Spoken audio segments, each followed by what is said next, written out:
kind of parched. Like, bitch, this is skincare. It's supposed to be looking after your skin. So basically, I got to a point where I had tried so many... Why am I spinning? What?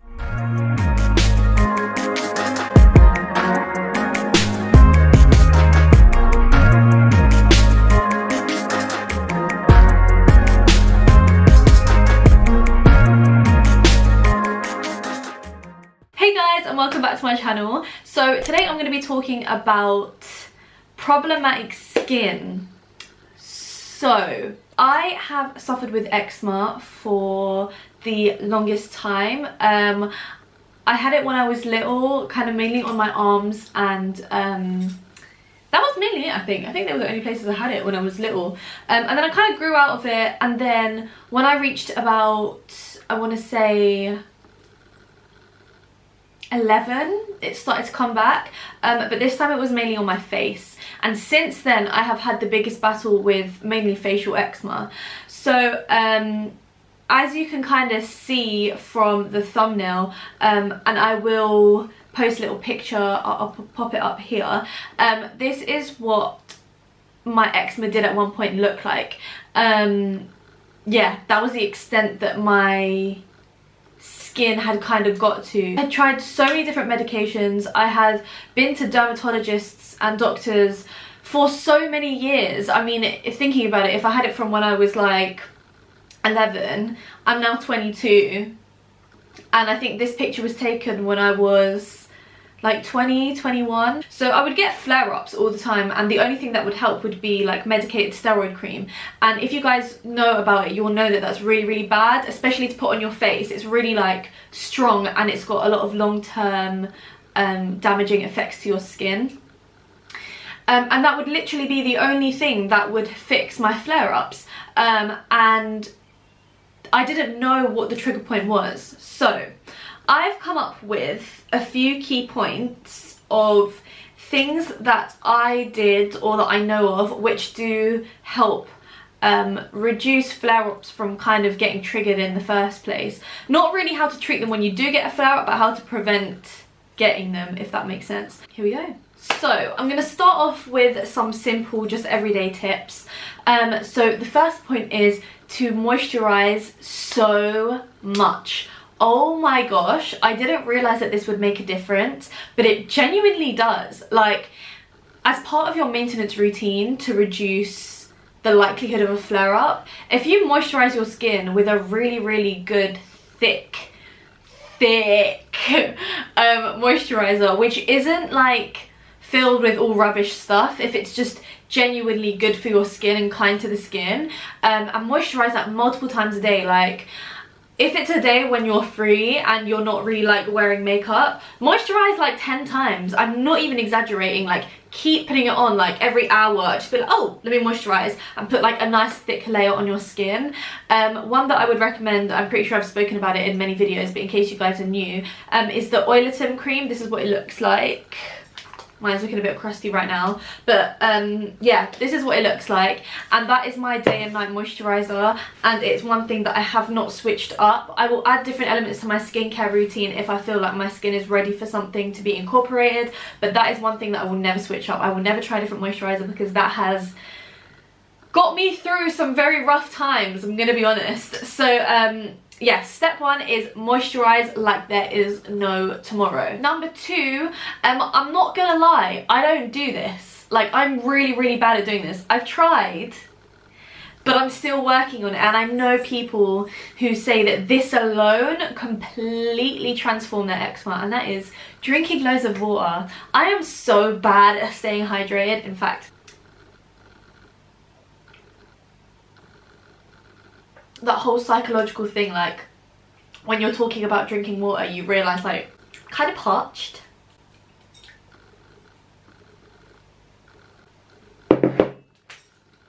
So effectively, by drinking water, you're putting the moisture back into your skin in other ways. So this way, you're doing it internally instead of externally. So it's kind of similar to the moisture thing, to moisturizing loads of times a day. It's essentially just making sure that your skin skin is hydrated, but this time it's working from the inside. And that is a really, really big one. I've seen so many people's before and after pictures, and they said this is just from drinking more water. So if you don't drink water and you have eczema, you should definitely drink water. I feel like such a hypocrite right now because I don't do that. Okay, now we're getting a little bit more into the nitty-gritty things. So number 3 is avoid unnecessary chemicals in your cosmetics and in anything that you kind of come into contact with. Oh my gosh, since I have started this whole thing of looking into ingredients because I have loads of allergies, and I have to anyway because I only use cruelty-free products, so I have to always scrutinize ingredients. And since I started doing that, oh my gosh, do you understand how much I've learned about how much rubbish like stuff they put in cosmetics and just products in general, which is so unnecessary. Like, there are so many brands, I'm not gonna name and shame or anything, but there are so many brands, when you look at the ingredients list, like, the list is so long, and the number of chemicals and like things like added fragrance, oh my gosh, that is a big red flag. When you see added fragrance, it kind of shows that for the product they're kind of more worried about their aesthetic. Does that make sense? They're worried a little bit more about like the commercial side of it, like, oh, like, does it smell cute, and like, does it look pretty colour and stuff like that, rather than is it doing what it's meant to do while still looking after your skin and your body. Like, you can see the difference in priorities, and I feel like that's a really big thing to look out for. As I said, I'm not going to name and shame, but there are some skincare brands in particular, I feel like you will see in the ingredients list so much unnecessary stuff, and it's like got like a little shimmer in or some glitter. Like, bitch, this is skincare. It's supposed to be looking after your skin. It's not supposed to like make a nice aesthetic of looking pretty. Do you get me? Like, this is what's supposed to keep your skin good and healthy and like looking good for your entire life. Do you get me? Like, I don't understand why brands do that, and it really, really frustrates me. But those extra kind of chemicals and things that they're adding in, don't think that it's serving no purpose. It is, but it's a negative purpose. Like, it's having negative effects on your skin. And if you're someone that suffers with eczema or acne or any kind of problematic skin, you have to be so aware of those little things which are probably not helping. Yes, they may not be the triggering like cause, but they're definitely not going to be helping. They could be worsening it, or your skin, to be honest, you're just putting your skin through more of a beating than it needs already. And your skin gets enough of that from daily life with pollution, environmental damage and all of that kind of thing. Like, you really don't need to put it through more, which is unnecessary. So I would say start looking through ingredients. Like, start to learn what the good things are and what the bad things are. Like, for example, you know, hyaluronic acid is going to be moisturizing for the skin. You know, vitamin C is going to be brightening for the skin. And, you know, like, collagen is going to firm the skin. Like, just start learning what the standard, like, good ingredients are in certain products. So, for example, for that, they're good things to look out for skincare. Just kind of start to get a bit more familiar with ingredients and what they do and why they're there. And make sure that they're kind of serving a purpose. Because if you see added fragrance in that ingredients list,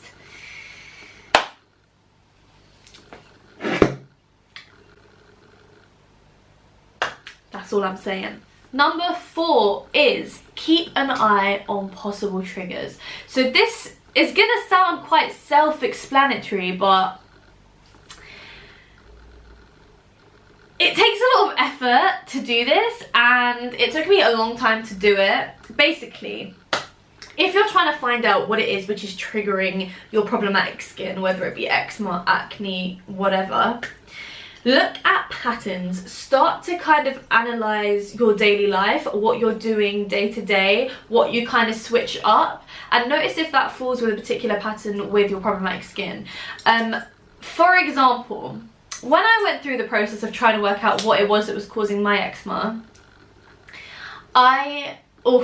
my gosh, that was a dark time. I tried loads of different things. So, like, I know that dietary things are known to be quite big causes of eczema, and I saw in particular dairy and a lot of people said dairy and eggs made a really big difference, and that can be something which kind of causes inflammation of the skin, which is effectively eczema. So I went through a phase where I tried going gluten-free, sugar-free and dairy-free, but I isolated it. So like, for example, I spend like a month eating everything except dairy, and then notice if it makes a difference. But make sure that that is the only thing that you're changing about your routine. Don't switch up different like products on your skin, or other factors which might influence it, how much water you're drinking, the kind of moisturiser you're using, anything like that. Like, don't switch it up. You need to make sure that you're only switching one thing. So keep everything the same, keep it all constant, and then change your diet and just don't eat dairy. And then if you notice that your skin is so much better and you don't get any flare-ups, then you'll know like, okay, maybe this is dairy, I should look into that. And likewise, do that and then repeat it. And then every month you can try eliminating a different thing. So in the next month, you start eating dairy again. If you've noticed no difference in your flare-ups and you're still getting just as bad skin as you had before, you're like, okay, cool, now I know it's not dairy. So then you can keep eating dairy again the next month, but stop eating gluten, and then see if that has a difference on your system. And you know what? When I did this, yeah, it didn't make a difference to my eczema, I'm gonna be honest. I know that these are typical triggers, so they might be things that are triggering it for you guys, but for me, it wasn't this. But what I did notice was I felt so much better when I had cut out gluten, and it makes you kind of realize that, okay, maybe this isn't the thing that's triggering the thing that I'm trying to work out. Like, maybe it's not what's causing my eczema, but it's kind of affecting my body in general. I could be like, I've got so much more energy when I cut out gluten or sugar or dairy or whatever. Like, it's definitely worth trying. Even if it doesn't work for your skin, you might discover that it makes your body kind of function better anyway. Okay, and finally, number 5. This is the main thing which made a difference for me, and annoyingly, this isn't something that's really within your control. This is allergy testing. Oh my gosh, I need to get comfy for this one, because oh my days. So basically, I got to a point where I had tried so many, why am I spinning? I had tried so many different techniques. I tried different products, I had tried different diets, I had tried so many things, and nothing had made a difference. So I spoke to my dermatologist, and I basically said that I wanted to get allergy testing done. As well as my eczema and stuff, I've always suffered with, not always, but I have like a dust allergy, I have some allergies to foods, and basically I'm just quite sensitive, so like a lot of things don't agree with me. So I asked for allergy testing, and that was genuinely like the best decision I have ever made for my health. So I got allergy testing done about a year and a bit ago now, and how it works is they test a number of things on your back. So they literally draw, it's actually mad, they draw like a grid with permanent marker on your back, and they have these little metal casings, and inside they put a tiny bit of an allergen. So you will kind of discuss with your doctor beforehand what things you're going to sort of test for. So for me, I'd noticed quite a few cosmetics had reacted with me before, so we tried cosmetics and fragrances, and there's like a normal set of like things that most people are like usually allergic to, and I think there was another one that they did as well. I can't remember. There were like 3 categories for me, and each one was 30 allergens, so they put 90 on my back, and they basically put a tiny bit of the allergen in each of the casings, and they keep it on your back and they tape it there, and it gets taped for a week, and you go in and they basically check the progress every 2 days or so, and they see if you've had any kind of reactions come up on your skin, and they keep like a record of it. So then at the end, when they check it all, they'll be able to tell you what things you reacted to and what things you didn't. And what's really good is you can actually, like, if I knew, for example, oh, I'm pretty sure I'm allergic to this lip gloss, but I'm not sure, you can ask them to add it in there, so they will put a little bit of what you want to test as well. So with mine, it turned out that I was allergic to fragrance, any kind of fragrance, specifically linalool. I'll write it on the screen, this is what it's called. And I was actually found that I was allergic to about 5 or 6 things, but that was like the main one which has kind of ruined my life. Not actually joking. Linalool is a natural occurring fragrance which is in absolutely everything. So it turned out that was something that kept triggering my eczema. So that was in my deodorant, my shower gel, my shampoo, my conditioner, my makeup, my laundry detergent thing, my skincare, what else? Absolutely everything you can think of, it had this in, and I was like, oh my gosh. So I had to go through a process where I chucked away everything, and I had to look at the ingredients of everything that I used, everything that I owned, and I realised so much of the stuff that I've been putting on my face and putting on my skin I was actually allergic to. After I cut out all fragrance and linalool from my life, my daily routines, my eczema flare-ups stopped. They stopped. Can we deep this for a second? It was an allergy all this time, but the way that my body responded to it is the weak parts of my skin would come out in eczema. So the areas of my skin that was prone to eczema, so like my arms, the different areas of my face, even if, let's say, the product is a deodorant, so obviously I'm putting it on my underarms, right? But I won't get a reaction on my underarms. I will get a reaction where my skin is weakest, so it will be on my face. So I'll think, what have I put on my face? It's nothing I've put on my face, it's just my deodorant. Do you get me? So it doesn't necessarily mean, like, if you suffer from something problematic in your skin, it can be an allergy. It doesn't mean, like, an allergy doesn't have to be like, oh, if I'm allergic to this and I put it on my skin, 2 minutes later I'm going to get a reaction. If I take some fragrance and I rub it on my skin there, I'm not going to get any kind of reaction. If tomorrow I do the same thing, the day after I do the same thing, the day after that I do the same thing, then I will start to get an eczema flare up on my face and this area will be fine. Like, it is actually bizarre how it works. So even if you think like, no, I don't have any allergies, like I'm not allergic to anything, I just have acne, or I'm not allergic to anything, I just have eczema. Do you know what? Ask your doctor if you can look into allergy testing, because I'm telling you, it changed my life. Another thing that used to happen was when I went on holiday and I would, you know, if it was like a beach holiday or somewhere hot, my eczema would always flare up and I couldn't understand why. And I was thinking, like, is it some kind of reaction to the sun? Am I not protecting my skin enough? So I would put on more sun protection, more sunblock, sun cream, that kind of thing. But as I was putting it on, I was really reluctant because I felt like my skin was really, really irritated and I didn't want to put it on.